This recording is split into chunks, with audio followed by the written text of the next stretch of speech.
Bon, c'est très pertinent. D'abord, cette association, ce n'est pas venu par hasard. Je suis un ancien inspecteur des finances des Nations Unies, où j'ai fait 10 ans de mandat comme inspecteur des Nations Unies, de 1986 à 1996. J'ai fait 2 mandats comme inspecteur des Nations Unies, avec siège bien sûr en Suisse, et j'ai œuvré à travers le monde. Et quand j'ai fini mon mandat, j'allais travailler à Burkina Faso. Je me suis dit, pas question, je rentre chez moi. C'est mon gouvernement qui m'a envoyé, je rentre travailler chez moi. Je suis revenu dans notre propre pays.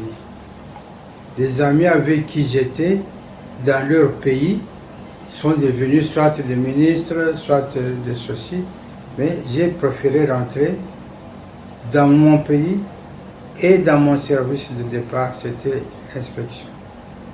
Mais j'ai créé l'association, pourquoi? Parce que j'ai observé, quand je suis rentré dans notre propre pays, j'ai observé qu'il y avait une situation très difficile autour de moi. C'est la misère, c'est la pauvreté, c'est la mort, c'est l'incertitude, l'inquiétude, régnait partout. Je me suis dit, mais pourquoi cette situation-là? Et après analyse de faits, j'ai compris que c'était la corruption. Et ainsi, avec des amis, j'ai créé cette association que nous avons nommée Association africaine de lutte contre la corruption. Parce que la corruption, nous avons estimé que c'était la cause essentielle de la dégradation de la situation économique, politique, sociale de notre pays. Voilà pourquoi nous avons créé cette association-là en 2001. Nous avons créé ça en 2001. Et on a œuvré pendant cette année en faisant des conférences, des meetings, des séminaires par-ci, par-là pour sensibiliser les gens dans les églises, un peu partout. Et fort de tout ça, je me suis dit, ce sont des paroles qui s'envolent, et j'ai écrit. Finalement, je me suis dit, il faut écrire pour que ça reste. Et j'ai écrit un livre que j'ai intitulé La corruption en RDC. Ce livre, nous l'avons édité à la maison Harmattan en France. C'est là où on a édité le livre.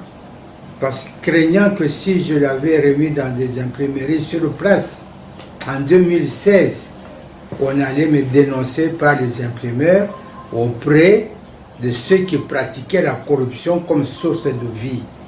Je ne serais même plus en vie. Et j'ai fait éditer mon livre à l'extérieur pour échapper à tout ça. Il fallait éviter le risque. Et voilà pourquoi nous avons créé cette association pour pouvoir permettre au peuple de savoir pourquoi le peuple est en train de souffrir, quelles sont les causes de la souffrance de ce peuple en ce moment-là, et nous avons donné les causes, les pratiques et le semblant de solutions pour savoir est-ce qu'on peut lutter contre la corruption, comment on peut lutter contre la corruption, qu'est-ce qu'il faut faire pour lutter contre la corruption, c'est tout un... Voilà. Alors jusque-là, depuis 2001 jusqu'à ce jour, quel bilan établissez-vous en rapport avec votre structure? Vous savez, mon travail, je l'ai fait comme Jean prêchait dans le désert. Ceux qui ont perçu le message de Jean l'ont perçu, ceux qui ne l'ont pas perçu ne l'ont pas perçu. N'oubliez pas que la corruption, elle est aussi vieille que le monde. La corruption sévit partout à travers le monde. Mais la corruption dans notre pays est devenue un cancer. La corruption dans notre pays, elle est généralisée. Elle a atteint tous les niveaux de vie nationale. Donc, voir un pauvre citoyen crier contre la corruption, c'est un peu du rêve. Mais ça a des effets. Parce qu'il y en a qui ont compris ce message. Et aujourd'hui, moi, je peux me sentir très heureux parce que nous avons un nouveau chef de l'État qui, pendant sa campagne, avait déjà pris l'engagement de lutter contre la corruption. Pendant sa campagne, il disait « Je ferai de la corruption le champ de bataille pour lui ». Là, moi-même, je me suis senti fier. Je me suis dit « Enfin, il y a quelqu'un qui vient, qui va faire de la corruption son champ de bataille, mais qui n'est pas n'importe qui est le chef de l'État. » Alors là, je vais vous dire que je suis fier. Et depuis, il y a des effets qui sont sensibles, que nous allons voir avec vous bientôt. Monsieur Justin Kabongo, vous êtes diplomate. Comment avez-vous analysé la situation politique actuelle dans notre pays? Il y a eu la démission du Premier ministre, bouleversement, renversement du bureau de l'Assemblée nationale. Et nous attendons à l'heure actuelle, on cherche à avoir un nouveau bureau. Du côté Sénat également, comment délivez-vous votre langue en rapport avec ces nouveaux vents qui soufflent aussi de la classe politique? Oui, je suis citoyen de ce combattant de la pauvreté, de la misère, de la médiocrité dans la gestion de la chose publique de notre propre pays. Je vous rappelle que le pouvoir qui est parti et que nous avons aujourd'hui est issu d'une coalition entre les deux formations politiques, mais déséquilibrées au départ. Donc, le CACH et FCC, deux coalitions, mais déséquilibrées au départ. Conséquence logique, la gestion ne pouvait pas être honnête, ne pouvait pas être équilibrée. À partir de cette coalition, sont partis un gouvernement de coalition.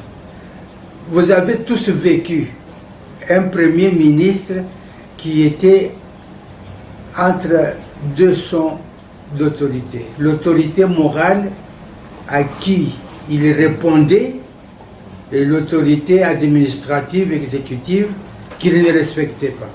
Donc, c'était normal que ça ne pouvait pas marcher. Ça, c'est un. Et ceci est allé jusqu'au niveau de l'Assemblée, où nous avions eu un président de l'Assemblée qui répondait à l'autorité morale et non pas à l'autorité politique. Alors, comprenez très bien que le changement ne pouvait qu'être souhaité par plus d'une personne dans notre pays pour revenir quand même à une situation politique acceptable par tout le monde. C'est ce que nous allons vivre tout à l'heure. Alors, parlons du Premier ministre, parce que d'ici quelques jours, on va nommer le président de la République procédera à la nomination du Premier ministre. Quel profil souhaiterez-vous pour le prochain Premier ministre? Vous savez d'abord, mes chers amis, je vais vous dire une chose.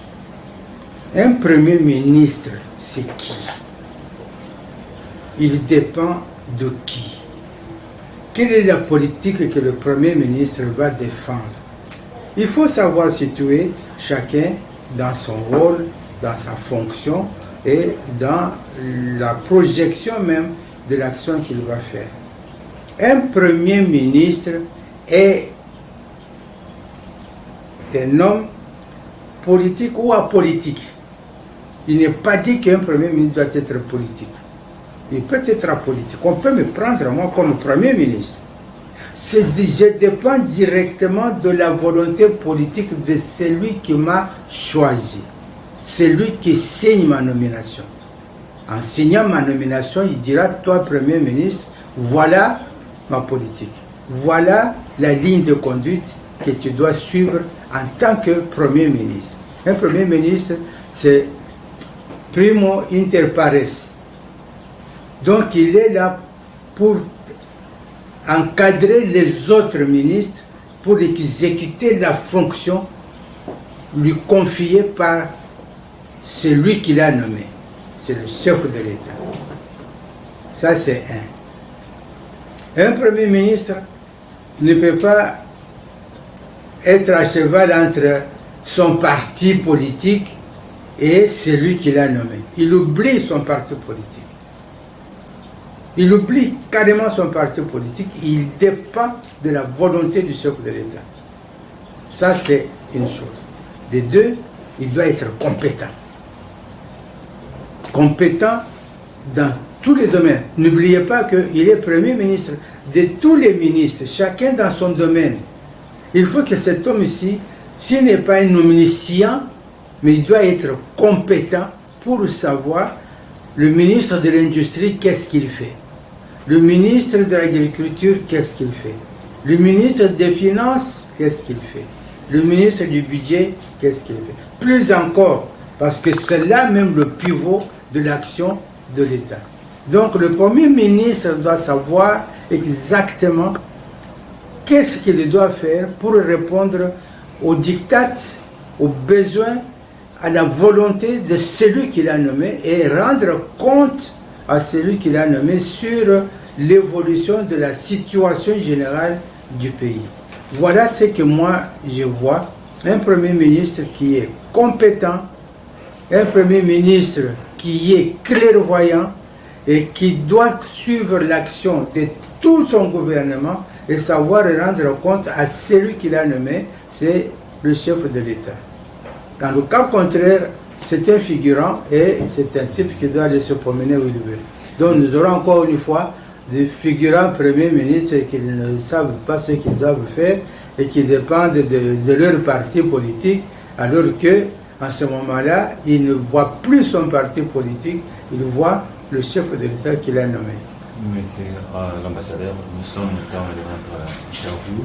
Oui. En dehors de ce que vous venez d'évoquer, avez-vous autre chose pour ajouter à ce qui concerne votre message à la population congolaise? Oui, mais nous sommes en train de vivre, mes chers amis, nous sommes en train de vivre un tournant décisif de notre vie politique. Vous savez, l'actuel chef de l'État, le président Félix Antoine Tshisekedi Tshilombo, il a été élu sur un engagement qu'il a pris vis-à-vis de son peuple. Cet engagement pour 5 ans. Il y a 2 ans de conflits inutiles qui ne l'ont pas permis de travailler. Nous devons tous être conscients de ça. Et nous devons éduquer le peuple aussi. Le peuple est affamé, le peuple veut voir le résultat. Mais le peuple doit se rendre compte qu'il y a eu 2 ans perdus dans les conflits inutiles. Il a voulu faire ceci, on l'a contrecarré par là. On a voulu faire ceci, on a contrecarré. Et puis en plus de ça, il y a la fameuse coronavirus qui est venu chambarder tout ce qu'il avait imaginé. Vous vous rappelez, quand il s'est engagé dans une politique d'une diplomatie la plus grande, la plus forte pour pouvoir obtenir des moyens de la part des pays amis, des pays de l'Europe, le chef d'État a sillonné le monde avec des engagements pris. Mais tous ces pays-là qui devaient nous apporter les moyens, eux aussi sont frappés par ces fameux corona. Conséquence logique, 2 ans sont perdus. Nous devons être honnêtes, nous devons éduquer notre peuple. C'est vous justement qui devez éduquer le peuple, qui devez faire comprendre au peuple qu'il n'y a plus que 3 ans de travail, et même pas 3 ans de travail, parce que 2 ans de travail, la dernière année, c'est des élections.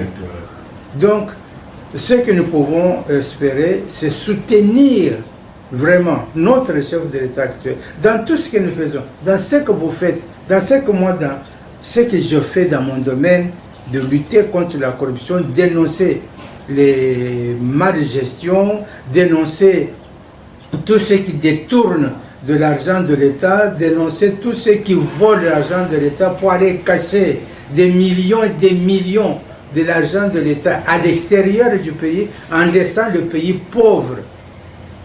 On ne peut plus avoir des investissements dans notre pays parce qu'on a besoin de l'argent. Mais les frères, vos propres frères, ont volé, ont détourné des millions, des milliards d'argent pour aller mettre dans des comptes à l'extérieur. Mais cet argent-là ne sert pas au pays. Cet argent-là sert à ces pays-là qui en profitent pour développer leur propre pays, créer des travaux pour leurs propres enfants, en laissant notre jeunesse pauvre, sans travail, en chômage. Les enfants qui terminent les études n'ont pas de travail, ils ne peuvent rien faire, les parents ont perdu le contrôle de leurs enfants, les enfants sont devenus des colonas, et j'ai vu hier, je ne sais pas si vous avez suivi, le général Kassongo annonçait bientôt le ramassage de tous les colonnas pour les envoyer dans les champs, peut-être quelque part pour aller travailler, tout ça. Mais ces enfants colonnas qu'on ramasse là, je ne les défends pas. Mais c'est la résultante de la corruption. Les parents n'ont pas pu maintenant contenir leurs enfants parce que les parents sont appauvris à tel point qu'ils ont perdu le contrôle sur leurs enfants. Les enfants sont allés dans la rue. Et vous savez, parmi les enfants Corona, il y a des enfants très intelligents. Très intelligents, il faut les reconnaître. Que si on les encadre, si on avait de l'argent, on aurait créé des travaux publics pour résorber tous ces enfants-là, leur donner une nouvelle orientation dans la vie. Mais malheureusement. Mais le chef de l'État ne peut pas tout faire en rien de temps. Il faut le soutenir. Merci. Nous passons que nous sommes arrivés presque à la fin. Nous vous remercions pour votre disponibilité d'avoir répondu à toutes nos questions.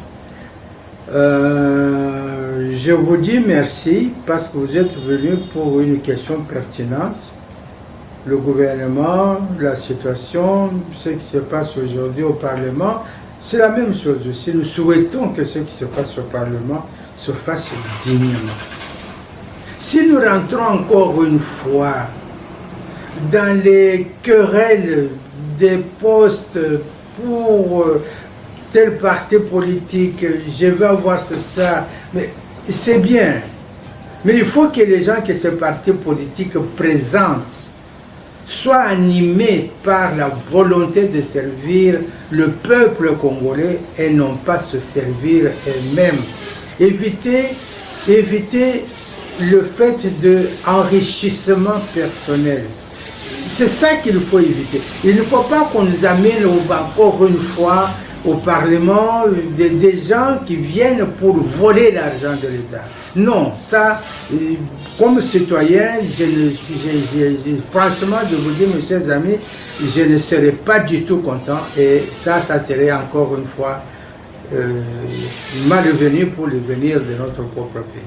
Que ce soit pour le Premier ministre, que ce soit pour les ministres qu'on va choisir, que ce soit des enfants de ce pays qui aiment leur pays, mais qui soient intelligents pour travailler essentiellement pour l'intérêt de notre propre pays et non pas chercher à avoir des limousines, à avoir de l'argent parce que nombreux n'ont rien et puis ils viennent pour s'enrichir au gouvernement. Il y en a qui viennent apprendre à travailler au gouvernement alors qu'ils n'ont jamais travaillé ailleurs. Et non, comme ça, c'est du temps perdu. Il faut qu'on choisisse les gens compétents, les gens expérimentés, les gens capables de dire « Je suis ministre, je dois laisser mon cachet.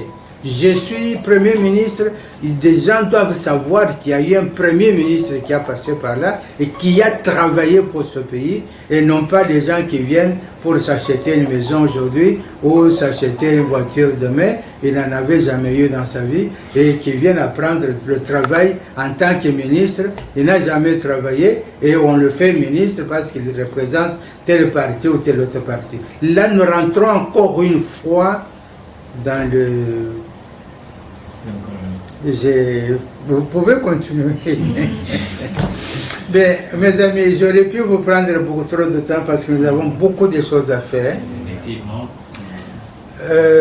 Si vous avez arrêté, c'est quelque chose, mais vital.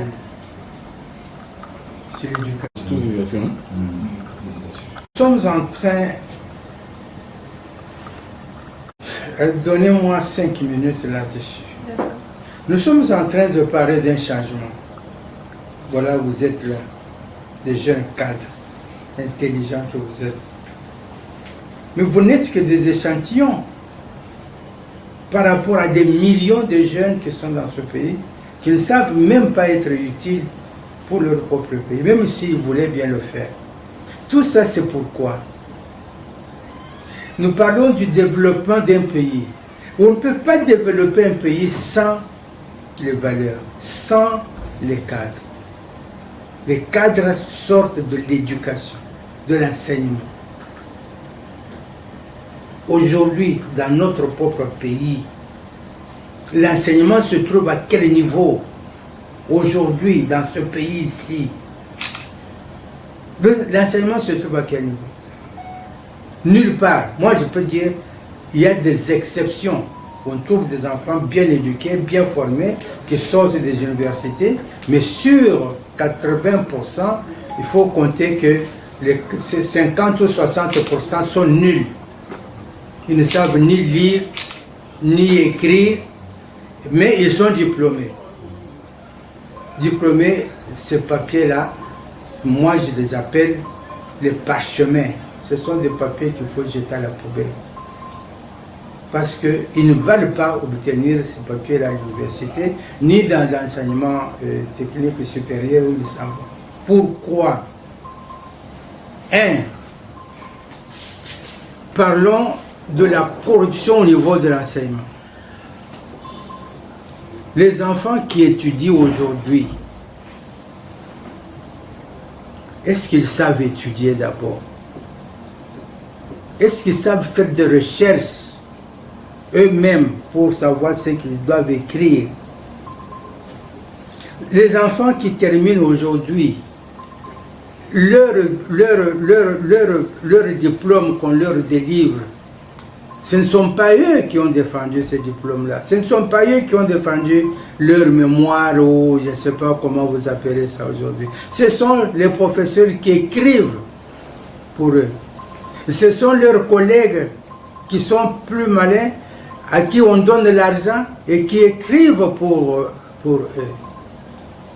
Et quand ils sortent des universités, ils vont aller où? Parce qu'ils ne savent ni lire, ni écrire. Ceux qui ont fait des études techniques, dans les études techniques, dans les établissements techniques, il n'y a pas de matériel technique, il n'y a pas des équipements, il n'y a même pas de laboratoire. Comment est-ce qu'ils peuvent devenir des techniciens sans expérience? Les enseignants qui leur donnent cours, la plupart d'entre eux, même les officiels aujourd'hui, qui sont des docteurs aujourd'hui, les titres des docteurs qu'ils portent aujourd'hui, ils sont dans la vie aujourd'hui. Ils seront dans le gouvernement, certains qui ont peut-être d'une manière ou d'une autre. Ils seront là, docteur X, docteur Y. Allez demander où est-ce qu'il a défendu son doctorat. C'est écrit par le même professeur, on leur fait une synthèse et ils vont devant avec les journalistes et tout ça. On dit bon voilà, il a défendu son doctorat, il devient assistant, il devient... Et un homme comme ça, il va aller enseigner qui et comment, parce que lui-même est ignorant dans la matière qu'il va aborder. Quelle est la remède alors? La remède, c'est la sanction pure et simple. Il faut que le chef de l'État, aujourd'hui, s'il veut qu'on puisse avoir un enseignement digne, impliquer et sanctionner sévèrement tout cas qui aurait tendance à la corruption au niveau de l'enseignement. Tu as truqué pour avoir un doctorat, tu es rayé. Tu as eu une fausse licence, tu es rayé. Et les parents même des enfants qui payent aux professeurs de l'argent pour laisser passer leurs enfants dans les années supérieures, alors qu'ils savent que leurs enfants sont ignorants. Mais ils vont avec l'argent pour corrompre les professeurs, les parents des enfants. Mais quel service ils rendent à l'État congolais? Et nous parlons du développement. De quel développement? Et qui va travailler dans ce pays pour développer ce pays, défendant des gens qui sont sortis de faux diplômes, de fausses écoles, de faux enseignements?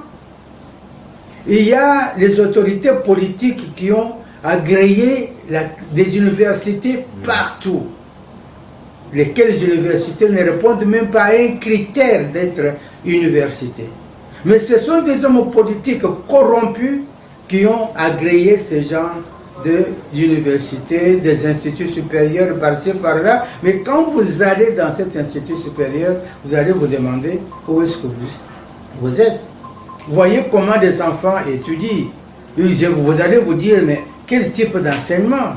Et ce sont des gens comme ça qui vont aller sur le marché du travail pour développer notre pays. Ça, je vais vous dire, mes chers amis, si on ne fait pas attention de ce côté-là, c'est perdu. Vous avez soulevé un cas de la gratuité de l'enseignement, qu'on en parle rapidement. C'est constitutionnel. C'est prévu par la Constitution. Je crois, je ne l'ai pas ça sur le pied, c'est dans son article 42, quelque chose comme ça. C'est prévu par la Constitution. Le chef de l'État actuel n'a fait que réaliser ce que la Constitution a prévu. Donner l'occasion aux enfants de ce pays d'aller à l'école. Et on a critiqué, et nous avons vu même certains prêtres qui profitaient de fausses écoles créées par les autorités politiques pour avoir de l'argent, et ils ont critiqué tout ça. Mais malheureusement, nous n'allons pas... Tu sais, quand on engage, il y a toujours des résistances à côté qui empêchent qu'on avance plus loin. Mais la gratuité de l'enseignement, c'est salutaire. Ça a permis aux parents qui avaient des enfants qui ne pouvaient pas aller à l'école, d'aller au moins à l'école. Dans quelles conditions, mais au moins ils s'en vont à l'école. Quitte à ce que la gratuité de l'enseignement exige des sacrifices à l'État congolais. Il faut qu'il y ait un budget subséquent pour matérialiser la gratuité de l'enseignement. Il faut qu'il y ait un budget subséquent pour créer des écoles partout où c'est nécessaire pour recevoir des enfants qui viennent. Il faut équiper ces écoles avec des bancs, avec des matériels de travail didactique pour permettre à ce qu'on enseigne ces enfants-là qui vont venir à l'école. Ça demande un budget subséquent. Mais est-ce que le budget actuel peut supporter actuellement la réalisation de la volonté de ce peuple congolais qui a été consacré par le chef de l'État? Voilà, je m'arrête par des questions qu'on ne peut pas résoudre sur place.